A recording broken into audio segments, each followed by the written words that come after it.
The introduction of the Standard, Plus and Prime HDB categories in Singapore marks a groundbreaking shift in the public housing landscape. Implemented back in the second half of 2024, this new classification system addresses long-standing concerns about affordability and fairness while adapting to the evolving needs of Singaporeans. But what does this mean for the buyers? Let's break it down and explore its full impact on affordability, flexibility, and long-term planning. To understand the new framework, it is essential to know how these categories are structured. The government has divided these flats into 3 tiers: the Standard, Plus, and Prime. Each tier comes with a specific benefits and restrictions aimed at achieving a balance between affordability and deterring speculative buying. Standard flats, for example, are the most similar to the previous systems. These are available island-wide and come with regular subsidies. These flats also have a shorter minimum occupational period (MOP) of 5 years. Once this period is fulfilled, owners can either sell their flat on the open market or rent out the entire unit, making these properties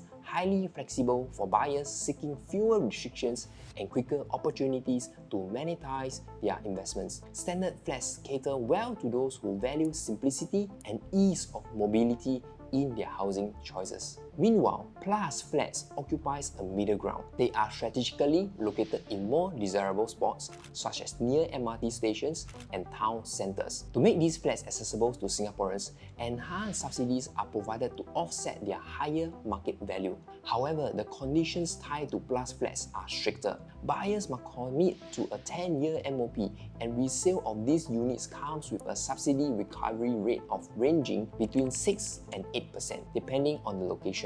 Additionally, renting out the entire flat is prohibited even after fulfilling the MOP. These measures are meant to ensure that these homes remain affordable while discouraging speculative buying and promoting genuine home ownership. Prime flats represents the top tier in this classification system, found in sought-after locations such as Bukit Merah, Tiong Bahru, and the Keppel Club development. They come with the highest subsidies to keep them affordable. However, these flats also carry the most stringent conditions. Like Plus flats, Prime flats are required a 10-year MOP, but resale subsidy recovery is higher at 9%. The prohibition on renting out the entire flat applies here as well, further cementing the policy's focus on owner's occupation. These flats are ideal for those who prioritize living in a prime location and are willing to navigate the trade-off involved. Affordability is a critical factor in this new system. By introducing tiered subsidies, the government has ensured that even flats in prime locations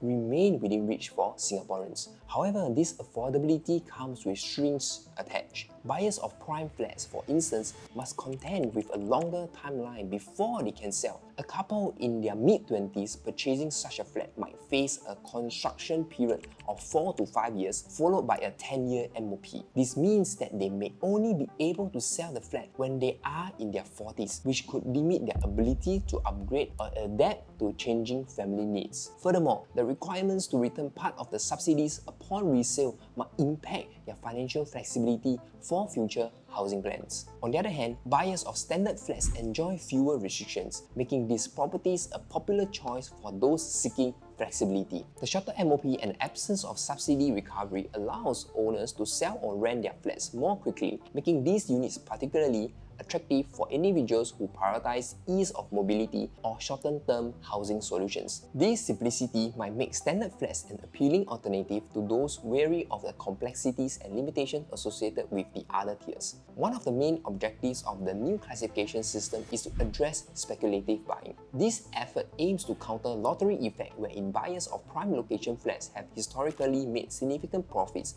by selling their properties at much higher prices after purchasing them at subsidized rates. The introduction of the subsidy recovery mechanism and stricter resale conditions for Plus and Prime flats seek to distribute the benefits of government subsidies more equitably among Singaporeans. By tying these subsidies to long-term occupancy, the framework discourages speculative activity and reinforces the idea that public housing should prioritize genuine homeowners. While this system brings substantial benefits, it also presents challenges for potential buyers. For example, the longer financial commitment required for plus and prime flats could be daunting for many. A 10-year MOP significantly delays opportunities to monetize a property, which might be a concern for families whose housing needs could evolve over time. Additionally, the prohibition on renting out the entire flat after the MOP may dissuade buyers who had planned to rely on rental income as a financial buffer. Resale limitations such as income ceilings for potential buyers further complicate matters by potentially narrowing the pool of eligible purchasers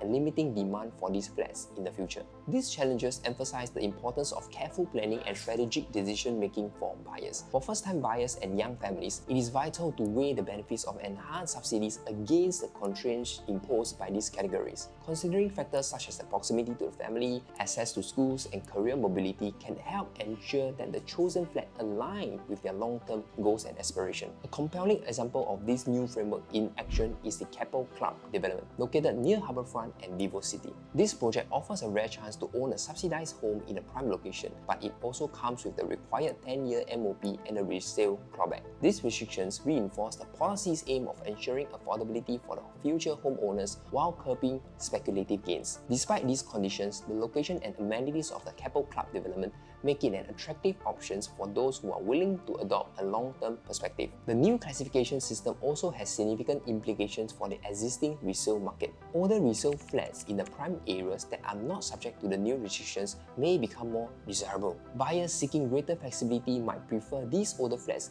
leading to increased demand and potentially higher resale flat prices. For instance, flats in areas like Tiong Bahru might experience a surge in interest as they offer a similar amenities without the complex policies of the newer categories. This dynamic could result in a segmented market with older flats commanding a premium over newer, restricted options. Before I continue, and if you are staying in these locations and you are thinking whether you can sell at a premium, click in the link in the description below.